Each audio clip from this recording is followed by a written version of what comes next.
Hi Year 5. Right, Chapter 13, The White Room. Let's find out where this secret passage goes.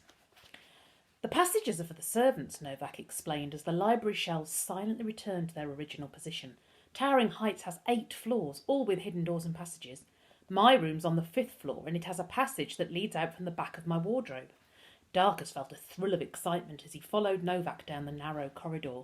The servants' passages were grey and functional, lit by floor lights and a stark contrast to the front of the house. They came to a brass gate with a handle. It was an old-fashioned lift, the kind Darkus had seen in movies. "Get in." He obeyed and Novak leant across him, pulling the gate closed. The lift whirred and lurched downwards. "Where are we going?" Darkus asked. "The White Room. It's Mater's office and where she meets people. That's where your friends will be." "They're not my friends," Darkus said. "They're my enemies." "You're so lucky to have real enemies," Novak sighed. "I have to make mine up. They mustn't see me." "Don't worry," Novak fluttered her eyelashes. "No one will see us."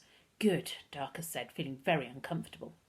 A delicate bell chimed, announcing they were on the 1st floor. He stepped out of the lift and set off after Novak, who was running silently down the corridor on the tips of her toes. She turned left and right, then suddenly stopped and pushed her fingers against the wall, making a hidden handle pop out. Putting her fingers to her lips, she whispered, "We must be very quiet. If Mater hears us, we'll be in trouble." Darkus nodded, and they entered a room the size of a bathroom, containing nothing but a bench covered with a sheepskin throw. Novak motioned for Darkus to sit. Opposite the bench was a window into the room next door. "It's a two-way mirror," Novak whispered, sitting down beside him. "We can see them, but they can't see us. Mater uses it to watch models or clients when they're having dress fittings. Look." She pointed up at the speakers in the corner of the room. "We can hear them too." Lucretia Cutter, instantly recognisable by her lab coat and walking sticks, was standing in front of the mirror with her back to them. Darkus swallowed down the confusion of fear and anger that bubbled up inside him when he looked at her.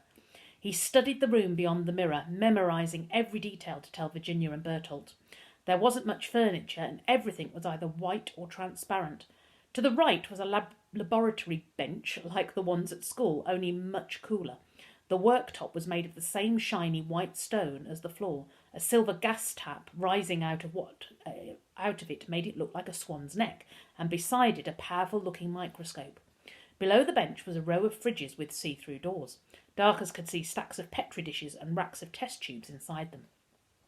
A clear perspex shelf stretched across the opposite wall, and Darkus registered the 3 white sculptures sitting on it: a human figure, a beetle, and the DNA double helix. Lucretia Cutter was standing beside a sleek glass desk which was bare except for a white telephone and a framed photograph. Facing her, in their yellow and purple suits, were Pickering and Humphrey, looking ridiculously out of place in the spotless room. Darkus couldn't help but smile at the sight of them. Pickering was pointing at Humphrey. "His revolting habits led to the infestation. He is disgusting. I, on the other hand, wash 3 or 4 times a day." "Shut up or I'll mash you." Humphrey lifted his massive fist above Pickering's head. "Silence!" Lucretia Cutter's voice cut through the cousins' bickering. "You will give over your property to me for 48 hours to remove every last beetle." Pickering and Humphrey nodded like eager puppies. "Whatever you desire," Humphrey splattered, spraying spittle across her glass desk. "Ugh!" Pickering squealed. "I'll be paying you handsomely for the beetles and for the inconvenience, so I expect you to do exactly as I ask." "Inconvenience?" Pickering clasped his hands together. No inconvenience at all. It will be a pleasure." "You will move out of the building for the duration of the operation," she continued. "What?" the cousins cried in unison. "Where will we go?" Humphrey asked. "But we can help you," said Pickering. "I won't be doing it myself, Mr. Risk. I will be sending my men, Dankish and Craven, to deal with your mound of beetles. You did say it was a mound." The cousins nodded. "A 6-figure sum will be transferred to your bank accounts on the day you leave, and the funds will clear once the beetles have been removed from your premises and counted. Then you will be free to return. During the interim, I will make my private suite at the Empress Hotel available for you to stay in. You will not be permitted to talk about this arrangement with anybody. Do you understand? If you do, you forfeit the fee." Pickering and Humphrey nodded again. Lucretia Cutter walked around the desk and held out her perfectly manicured hand, her expression unreadable behind the enormous sunglasses. "Do we have a deal?" Humphrey leapt up. "It's a deal," he said, bending down and kissing the back of her hand. Lucretia Cutter's gold lips curled with disgust. Wait," Pickering got to his feet.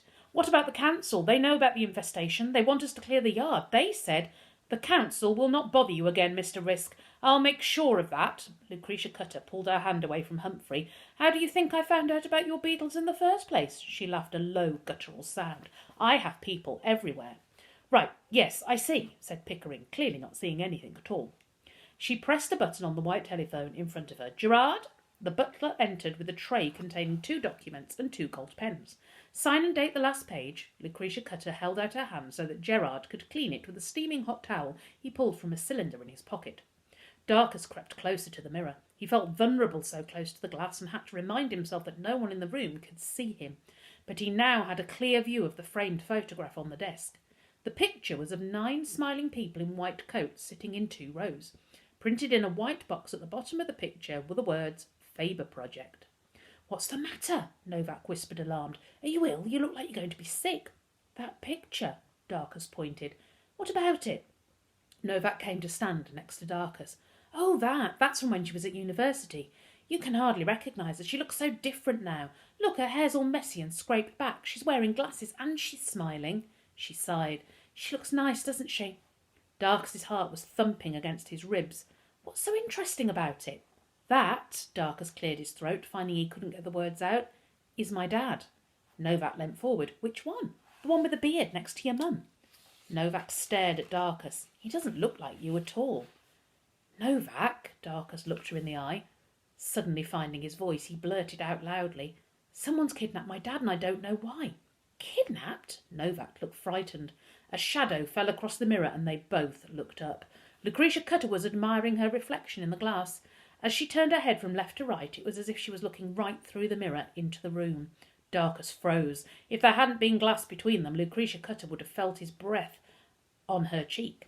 She can't see us, Novak whispered, as though to reassure herself as much as Darkus. She can't hear us. In the room, Humphrey had signed the contract and was holding the paper out to Gerard. Pickering made a show of reading every word of his, then arranged his face in a thoughtful expression. Perhaps we could discuss this over dinner. There's nothing to discuss. Lucretia Cutter turned away from the mirror. You either want to sell me the beetles or you don't. Darkus let out a huge sigh, suddenly aware that he'd been holding his breath. Come on, sign it, Pickers. It's £500,000, Humphrey said. That's £250,000 each. I can do the maths, Humphrey, thank you. Pickering looked at Lucretia Cutter.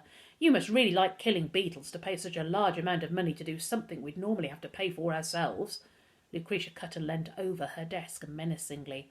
I'm a collector, Mr. Risk, she hissed. A very wealthy collector. I've paid more money for a handbag than the figure I'm offering you for those beetles. It's entirely up to you whether you want the money or not. Leaning back on her stick, she propelled herself towards the door. This conversation is over. She looked back at the mirror. I have something I need to take care of. Get under the bench. Novak sucked in her breath, pulling at Darkus. She knows we're here. What? I thought you said, do as I say. She's coming. Novak kicked the back of Darkus's knees and his legs folded underneath him. Quick! Finding himself on the floor, Darkus started to protest, then heard the heart-stopping click of the door handle. He rolled under the bench and squashed himself against the wall.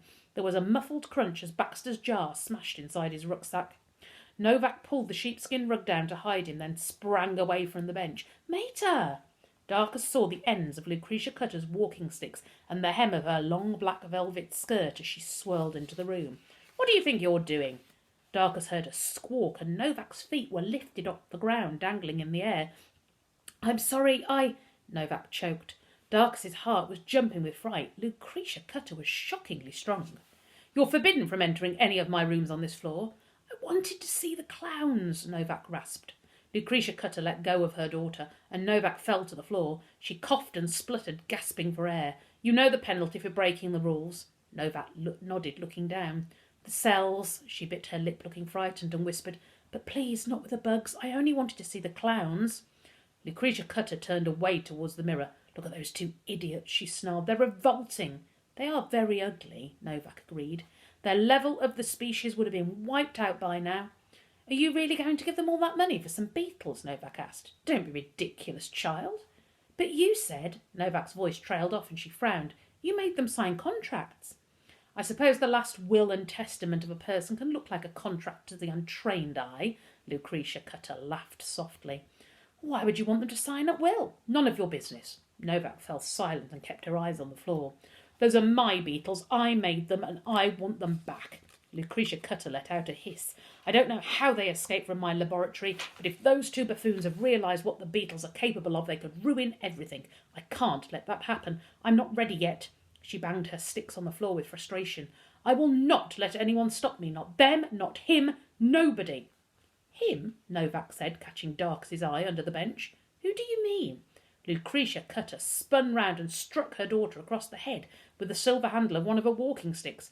Darcus struggled not to cry out as Novak was thrown backwards like a rag doll, collapsing in a heap on the floor. How dare you question me, you insolent girl? Lucretia Cutter spat. Rigid with fear, Darcus stared at the girl sprawled on the floor. You will spend 2 nights in the cells for your insolence, with the bugs.